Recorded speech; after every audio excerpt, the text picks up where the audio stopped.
Imagine a world where a gospel attributed to a woman challenges the very foundation of early Christian teachings and gender roles.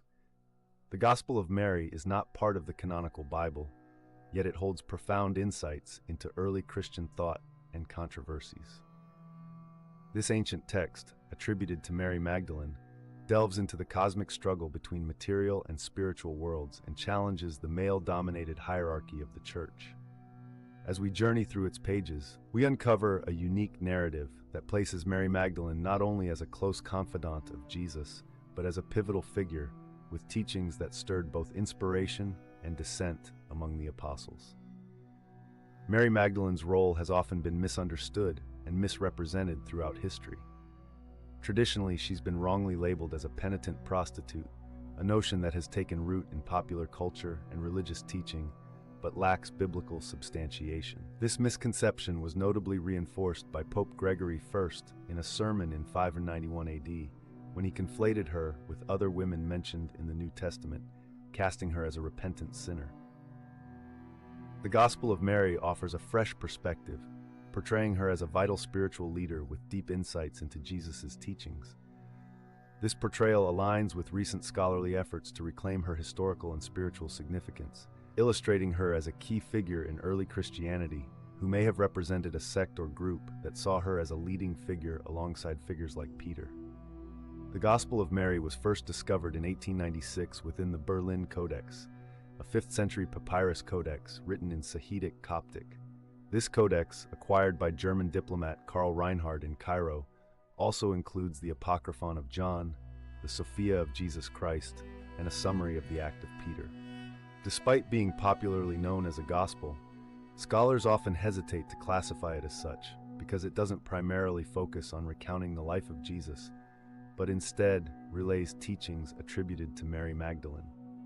Its existence raises intriguing questions about what other early Christian texts have been lost to time and how these could alter our understanding of Christian origins. The narrative begins amid an enigmatic scene, already unfolded as 6 pages are missing from the text.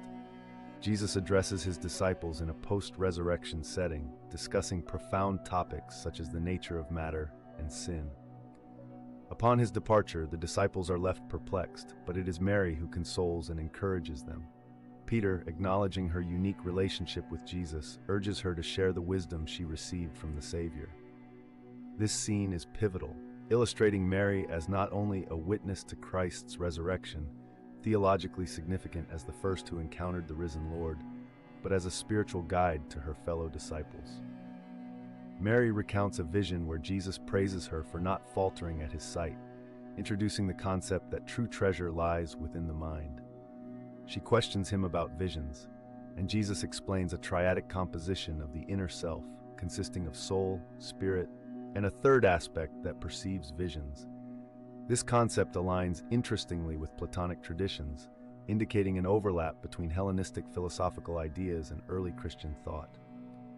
The Platonic influence suggests a synthesis between existing philosophical traditions and burgeoning Christian theology, where the soul's ascent mirrors Platonic ideals of enlightenment and truth-seeking.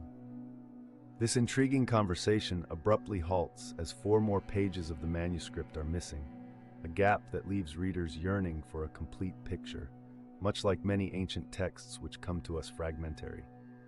When the narrative resumes, Mary's revelation details the soul's journey and its trials against 4 opposing powers. This ascension narrative aligns closely with Gnostic themes of returning to divine origin, challenging the material world's hold over the spirit. Despite Mary's profound insight, her teachings face skepticism. Andrew doubts their authenticity, and Peter questions whether Jesus would speak such wisdom to a woman and not the apostles, highlighting the gender dynamics and theological disputes of the time. This skepticism from male disciples could reflect broader societal challenges faced by women leaders in early Christianity, where their roles were often minimized or erased. Scholars argue that these disputes reflect power struggles that were prevalent in early Christian communities as the Church sought to establish orthodoxy and consolidate authority. In the Gospel of Mary, the portrayal of Mary Magdalene challenges established norms, positing her as a central figure in Jesus' ministry in early Christianity. But who was Mary Magdalene? The canonical Gospels depict her as a devoted follower of Jesus, witnessing his crucifixion and being the first to encounter the risen Christ. In John's account, she alone is the first witness to the resurrection, a testament to her spiritual significance. Her prominent role at Jesus' resurrection underpins her importance in the nascent Christian community, setting a foundational precedent for female leadership. This role as the apostle to the apostles challenges the narrative that diminishes her authority and places her alongside the other disciples as an equal bearer of the message of the risen Christ. The Gospel of Mary, however, elevates her role beyond a mere disciple to a bearer of esoteric wisdom, sparking debates that echo through time. Scholars like Karen L. King argue that Mary Magdalene uniquely fits the Gospel's protagonist, given her contested yet revered status within early Christian traditions. Her narrative stands in stark contrast to Peter's, whose patriarchal views often dismiss her revelations. This dynamic not only reflects potential historical rifts within the early church, but highlights how gender-power dynamics informed theological development. The interaction between Mary and Peter may symbolize deeper disputes about the authority of experience versus institutional hierarchy, revealing the complexity of early Christian identity formation. This discord reflects broader early Christian struggles over authority and interpretation. Mary, representing a more inclusive and spiritual understanding, challenges traditional views of authority rooted in gender. The Gospel of Mary thus becomes a radical text, advocating for a version of Christianity that embraces inner enlightenment and individual revelation, transcending societal hierarchies. Mary's spiritual prowess and embodiment of wisdom posed a direct challenge to emerging orthodoxies that were beginning to consolidate power and define orthodoxy in rigid terms. She represents not simply a challenge to male authority, but a vision of Christianity that values personal spiritual experience over established tradition. The narrative's focus on spiritual ascent and the inner life resonated with Gnostic traditions, emphasizing personal communion with the divine. In this light, Mary Magdalene emerges not only as a disciple, but as a leader, advocating a path of spiritual awakening. Her story compels us to reconsider the roles women played in early Christian communities and the diversity of beliefs that coexisted in the movement's formative years. Written during a time when many Christian sects were grappling with identity and dogma, the Gospel of Mary presents an alternative vision of what Christianity might have been, one where personal insight and egalitarian leadership were prized. The discovery of the Gospel of Mary ignited academic intrigue and debate, not only for its content, but also for its implications on early Christianity. Discovered alongside other significant texts in the Berlin Codex, the Gospel's dating and origin remain subjects of scholarly investigation. The Codex itself was found in Cairo, a testament to the rich cultural and theological exchanges of the time, when ideas traveled across borders more freely than we often acknowledge. This exchange was facilitated by vibrant trade routes and the cosmopolitan nature of cities like Alexandria, where Jewish, Christian, Greek, and Egyptian traditions intermingled, providing fertile ground for the development of diverse theological perspectives. The earliest fragment, Papyrus Rylands 463, dates to the early 3rd century, suggesting a composition in the 2nd century. Scholars like Karen L. King and Christopher Tuckett have debated its precise dating, with arguments ranging from the early to late 2nd century, based on textual analysis and its thematic connections to other early Christian writings. These debates are not just academic. They speak to essential questions of authenticity and the text's place within the Christian tradition. Understanding its dating helps contextualize its themes within the broader struggles of the period, as different Christian factions sought to assert their interpretations of Jesus' message.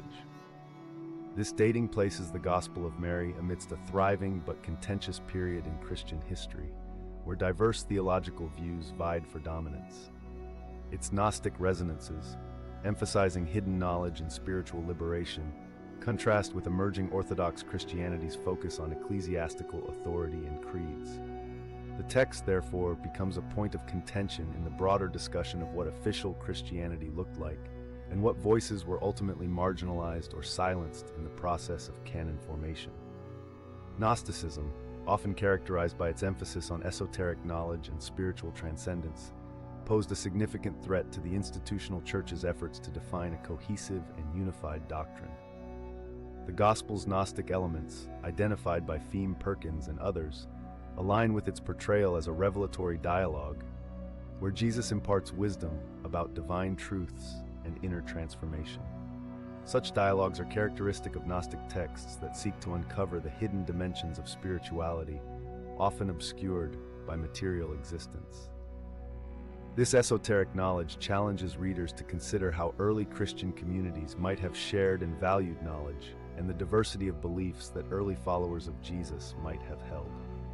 This diversity underscores the richness of early Christian thought before the solidification of the biblical canon effectively narrowed the scope of what was considered acceptable belief and practice. Despite its incomplete state, the Gospel of Mary offers a tantalizing glimpse into early Christian diversity. It underscores the theological and sociocultural tensions within the nascent church, reflected in its disputes over Mary's role and recognition. As new fragments continue to surface, they promise further insights into this enigmatic text. Each new discovery potentially reshapes our understanding of how different early Christian communities understood and practiced their faith. In the modern era, these discoveries invite a re-examination of historical narratives, encouraging contemporary Christians to explore the breadth of early Christian expression. The theological insights of the Gospel of Mary challenge and enrich our understanding of early Christianity. Its emphasis on spiritual enlightenment and the soul's ascent speaks to universal themes of seeking divine truth and transcending worldly confines. By presenting Mary Magdalene as a repository of secret teachings, it elevates personal revelation over institutional authority, echoing contemporary spiritual movements that prioritize personal spiritual experience and enlightenment. This perspective aligns with a growing trend in modern spirituality that values personal mysticism and direct experiences of the divine over prescribed religious practices. This narrative foregrounds an alternative spirituality that values inner wisdom and mystical experience, resonant with contemporary spiritual seekers who prioritize personal connection to the divine. It suggests a model of Christianity where individual discovery and gender inclusivity are paramount, offering a counter-narrative to established hierarchies. In an age where questions of authority, interpretation, and authenticity dominate religious discourse, the Gospel of Mary invites believers to seek an experiential, deeply personal faith journey. This approach resonates with those who may feel alienated by traditional religious institutions, offering a more individualized path to spiritual fulfillment. Mary's instruction to the disciples in the Gospel aligns with Jesus' broader message of spiritual transformation, as documented in canonical and non-canonical texts. Her role as a visionary and leader invites modern readers to revisit the contributions of women in Christianity and the ways their voices have shaped faith. This re-examination encourages a broader conversation about inclusivity within religious traditions, suggesting that voices historically on the periphery can offer profound insights into spiritual life. As communities today strive for greater equality, the Gospel of Mary provides a biblical model for recognizing and valuing the contributions of women and minorities within religious settings. In today's world, the Gospel of Mary underscores the ongoing relevance of exploring diverse narratives within sacred traditions. It invites us to question authority, embrace marginal voices, and seek spiritual knowledge beyond conventional boundaries. As such, it remains a profound testament to the enduring quest for truth and enlightenment. Its message resonates with those who feel disconnected from traditional religious structures, offering a vision of faith centered on personal insight and direct experience. In a time when global communication allows for the sharing of diverse spiritual practices, the Gospel of Mary serves as a historical touchpoint for a dynamic and inclusive approach to faith. The Gospel of Mary stands as a testament to the complexity and richness of early Christian traditions. As we unravel its narrative, we uncover layers of theological insight, historical context, and gender dynamics that challenge conventional views. Mary Magdalene's portrayal invites us to reconsider her legacy, not as a passive follower, but as a central figure in the Christian story, advocating for spiritual understanding and gender equality. Her narrative becomes a doorway to exploring how early Christianity shaped and was shaped by the diverse traditions that first carried its message. This ancient text, with its Gnostic undertones and esoteric teachings, continues to captivate scholars and believers alike. It encourages a re-evaluation of the role of women in religious history and the diversity of early Christianity. As we reflect on its themes and implications, the Gospel of Mary beckons us to explore the depths of our spirituality and the myriad ways we connect with the divine. It serves as a reminder of the power of marginalized voices to challenge and enrich our understanding of faith, urging us to embrace a more inclusive vision of religious heritage. In this exploration, we find a narrative that transcends time, inviting us to listen to the voices of the past and incorporate their wisdom into our modern spiritual journeys. The Gospel of Mary challenges us not only to acknowledge the varied expressions of Christian faith, but also to embrace the transformative power of personal revelation and spiritual awakening. This journey toward understanding is not just about reclaiming a marginalized voice, but about rediscovering the breadth and depth of early Christian spirituality. As new discoveries continue to shed light on this important text, we are invited to expand our understanding of the Christian tradition and appreciate the diverse influences that have shaped its evolution. If you found this exploration of the Gospel of Mary enlightening, consider leaving a comment with your thoughts or questions about this intriguing text. Don't forget to like this video and subscribe for more insights into the fascinating history of biblical characters and early Christianity. Join us as we continue to uncover the stories that have shaped faith across the ages, and together let us explore the diverse tapestry of beliefs that have inspired countless generations.